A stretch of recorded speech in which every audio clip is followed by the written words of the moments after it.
Hoy hablaremos del tema central de la filosofía griega y medieval. La filosofía griega tiene como tema el ser.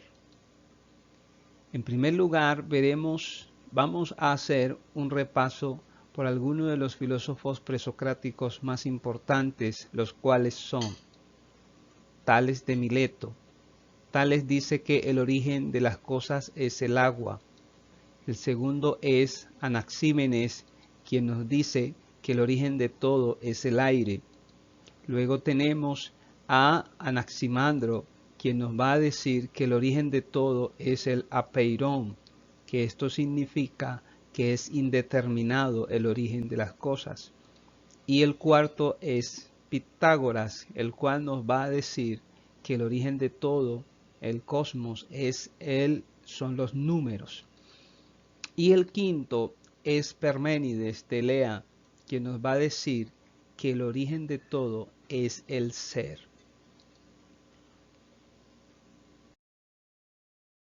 Todos estos filósofos estaban empeñados en demostrar que la realidad que aparece a nuestros sentidos tiene que estar dotada o informada de algo o por algo. A ese algo ellos llamaban el arges, principio de todas las cosas. A ese algo es lo que Parménides llamó el ser. Entonces Parménides de Elea nos va a decir entonces que el principio de todo es el ser. Entonces nos dice también que el ser es y que el no ser no es.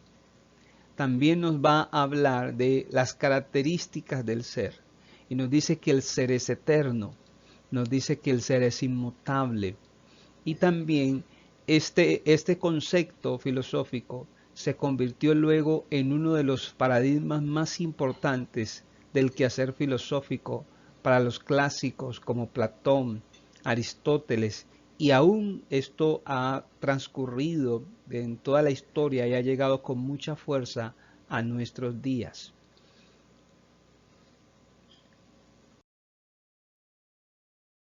El ser en la filosofía clásica. Entre los filósofos clásicos más importantes tenemos a Sócrates, Platón, quien fuera discípulo de Sócrates, a Aristóteles, quien fuera discípulo de Platón. Vamos a hablar un poquito de Platón.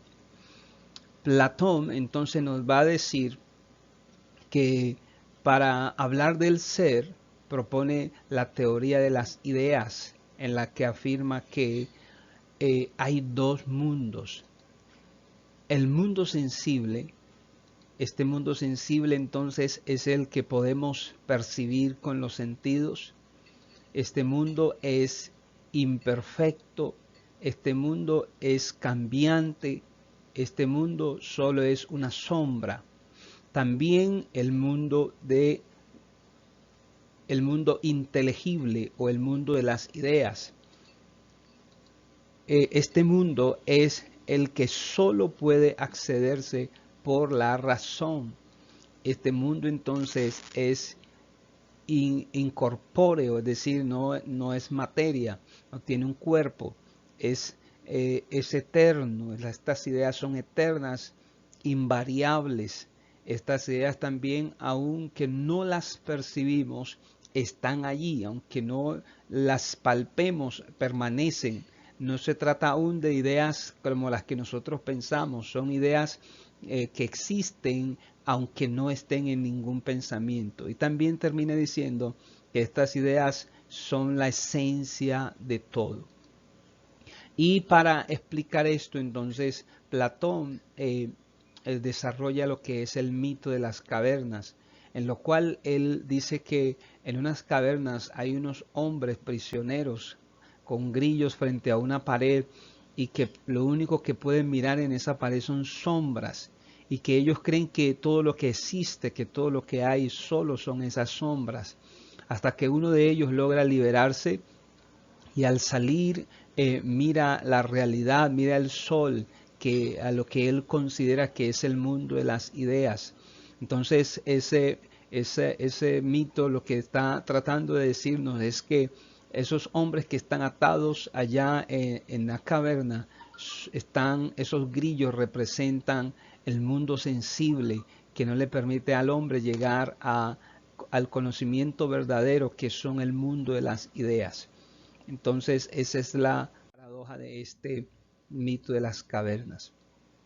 Entonces, en segundo lugar, tenemos también a Aristóteles. Aristóteles nació en el año 384 a.C. en Estacia, Grecia.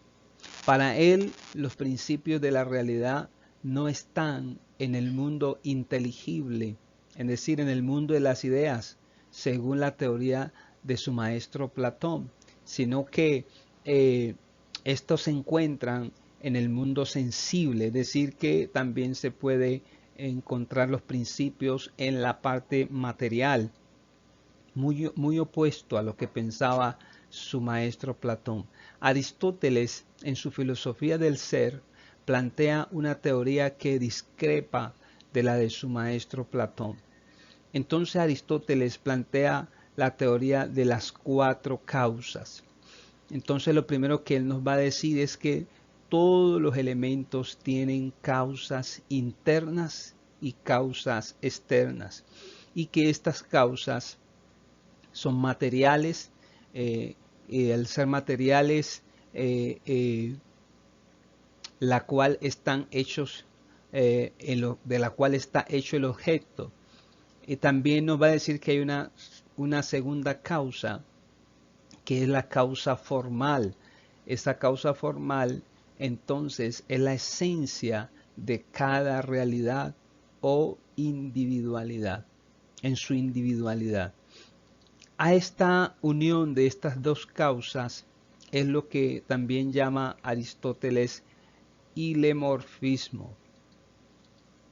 La tercera causa es el eficiente o última causa. A esta última causa también podemos mirarla y decir que es aquello que crea todo, pero que no es creado. Es decir, hay una causa que es la que ha creado todo, pero que a la vez no ha sido creada. La cuarta causa es la causa final, y esta causa es la que nos habla del objetivo o propósito de las cosas. Es decir, todo ha sido creado con un propósito. Entonces también Aristóteles nos va a dar un significado del ser. Vamos a mirar entonces qué significa el ser para Aristóteles. Para Aristóteles el ser es la sustancia, que esto es igual a algo que no varía en su esencia.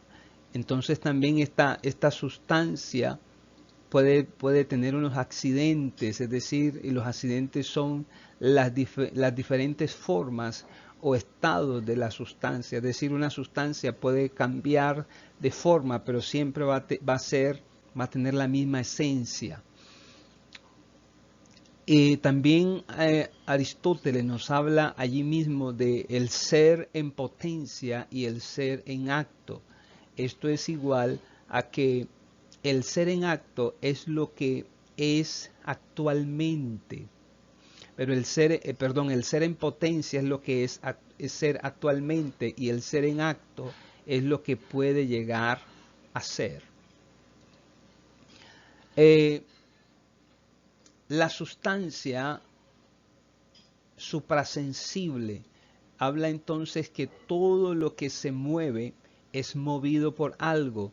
Esto llega hasta llegar a un motor que no es movido por nada. A esto es lo que luego Santo Tomás va a llamar que esto es Dios.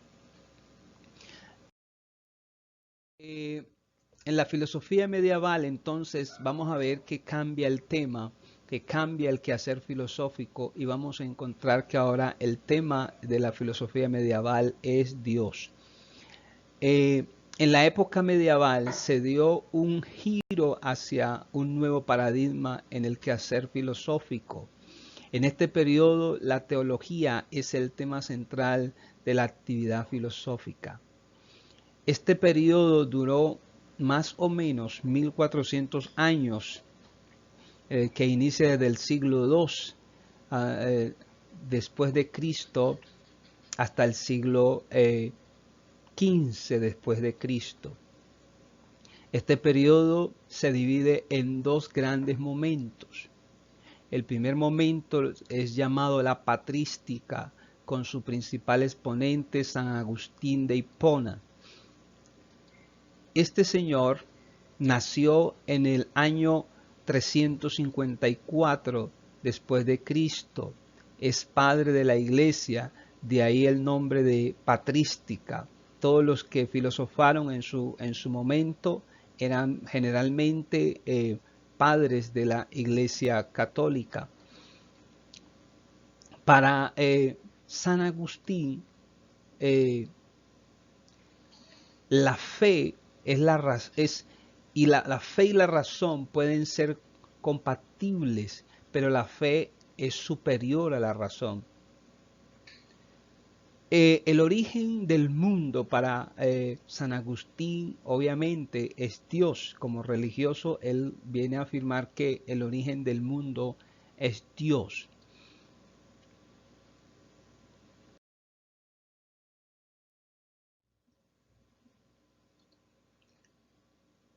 La escolástica, que es el segundo periodo de la Edad Media, de la filosofía de la Edad Media, con su principal exponente Santo Tomás de Aquino. Este periodo permaneció desde el siglo V hasta el siglo XV, el cual se caracterizó por la apología a la fe cristiana. Entonces vamos a hablar un poquito de lo que es Santo Tomás de Aquino. Entonces, este hombre nació en el año 1225 en Nápoles. Para Santo Tomás, el hombre puede llegar al conocimiento por dos vías. La primera vía son los sentidos, es decir, que lo que decía Platón que no se podía alcanzar y luego refutó Aristóteles, ahora lo está tomando también Santo Tomás de Aquino. Se puede llegar al conocimiento a través de los sentidos, a un conocimiento real. Y a estos sentidos es lo que también llamamos el cuerpo.